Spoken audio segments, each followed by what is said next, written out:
Hello everybody, GameFreak9917 here, and today I'm bringing you another edition of My Thought Mondays. Now, My Thought Mondays is a sort of little segment or series, whatever you want to call it, where I just sort of give my thoughts on certain subjects, and it just so happens to be on a Monday.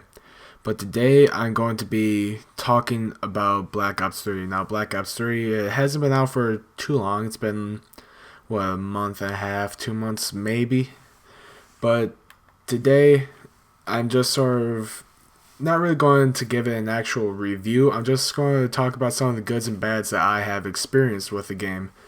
Now, I'm just going to start off with the goods, and okay, I just had to make sure that the game was actually playing there. I didn't know a theater was messing up. For some reason, the game clips or the movies in theater take forever to actually load up, and I don't know why. But I'm just going to be choosing some random clips to sort of talk about some of the bads that I'm going to be talking about, but I'm going to start off with some of the goods. Now, overall, my thoughts on the game is it's actually a very well-made game. I feel like it's been very, excuse me, I feel like it's actually very solid. It sort of reminds me of how Black Ops 2 sort of is with some of the guns, how some of the guns act. The recoil patterns, the map designs are amazing. The colors, they're actually a little bit brighter and vibrant now. It's not just all one wash, one sort of shade of one certain color like how it has been for a lot of Call of Duty games in the past couple years. But overall, I feel like this is a pretty fun game. Now, there are a few things that they kind of need to work on. I think one of the things is I feel like they should have some better servers. Now, I feel like they should have sort of these servers sort of like how Battlefield has it or some other type of games have it, where it's not a certain host, but it's an actual server that you play on. That way, there's actually better connections all around instead of having one person with pretty good connections or few people with pretty good connections and other people might just be experiencing some lag. But that's just one of the sort of main sort of things that let me put it this way. This game has some really good highs, but some fucking terrible lows. Now, as you're going to be seeing here, one of these lows is people for no apparent reason just camp and head glitch all of the time in this game, it seems. Now, I was able to clear out these campers here in their little spot, but they do return. As you're going to see, we're going to be having this sort of battle back and forth all throughout this game. But I don't understand this because this game has some of the worst camping that I've experienced in any Call of Duty except for Ghosts. But I didn't experience that camping with Ghosts until roughly 2 years after its release, and I just decided to play it. Now, with this game though, I feel like there should be no excuse for camping. This game has some of the best maneuverability out of any Call of Duty that I have played. The only other game that has offered maneuverability like this out of any Call of Duty is Advanced Warfare. Now, the only reason why I say that is because of all the exo jumps and just how fast you can actually move from one place to the next. But in previous games, such as Black Ops 2, Ghosts for the majority, and all the other Call of Duties, I have not experienced camping as bad as this game. And I just don't see any sort of excuse for it. And you could also say that sort of by the map design. I know that a lot of people have been complaining that the maps have been sort of favoring more towards head glitchers, people that just sit behind one certain area so they can basically shoot out of their face. But map design shouldn't be the reason. I feel like everybody should still be running around, running, gunning, and having fun with the game. But this game, like I said before, has the best maneuverability out of any Call of Duty. You have the thrust jumps, the slides, the wall running, all of that sort of stuff. but people still camp. And as you can see here, they're still camping in that house. And I honestly do not see any sort of reason for it. But there's nothing really that and that like anybody at Treyarch or anybody that works on Call of Duty games can actually do about it. That's just up to the players.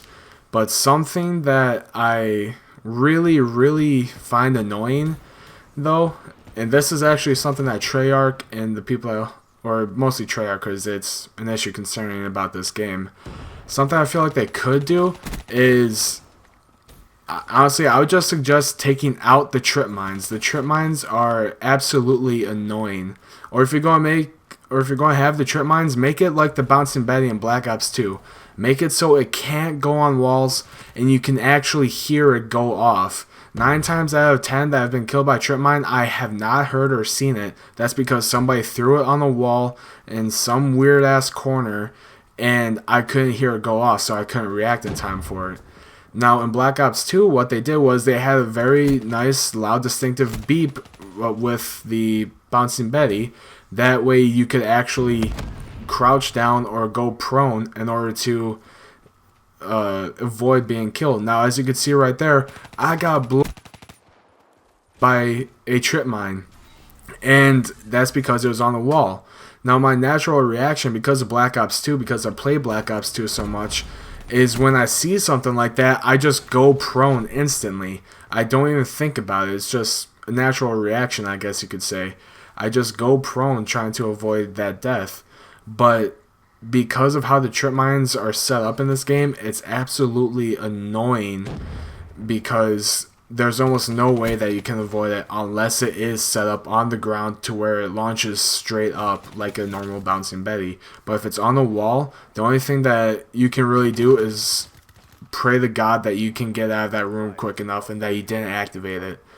But other than that, there's nothing that I'm just, it makes me so angry though, because it's really helping campers, because they still do the trip mine shock charge thing in this game, like the shock charge and Bouncing Betty thing in Black Ops 2. But like I keep saying, because of the Bouncing Betty, because they could only shoot straight up, it allowed you to avoid a certain death. And that's what I love so much about Black Ops 2. Black Ops 2 had some amazing balance. Now, it's not the most balanced game out of all the Call of Duties, but it still had some very good balance. And that's why I loved it so much, but I just can't play it anymore now because it seems like a lot of people are starting to favor more towards camping in that game as well, and it's really heartbreaking because that's one of my absolute favorite Call of Duties out of all of them. No, the only one that would top that is probably Modern Warfare 2. But what can you do? Well, except for the camping, that is something that you can sort of improve on as players. As players in the Call of Duty community, it's up to you to improve your game. It's up to you to improve the game as a whole. I don't honestly understand why people would camp. I don't see any sort of enjoyment out of it. Honestly, I have tried it before, and I get bored pretty easily. I don't know, maybe I just have ADD. But anyway, that's all I can really say about this game. It's a really good game. It's just the community in this game is honestly shit. Now, I'm not going to say that the entire community is shit, because there have been a lot of people that I've come across that have actually given me one hell of a fight by running around, running and gunning like how I do. And those are some of the most enjoyable lobbies that I've ever been in. I cannot stand people that just sit in camp and head glitch. But anyway, like I've been saying, really good game. Just sick of all the camping and head glitching, and the trip mines are absolutely terrible. Otherwise, this would be one of the better games out of the whole of 2015.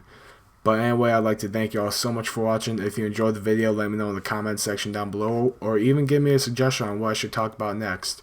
But anyway, I'd like to thank you all so much for watching, and I'll see you in the next video.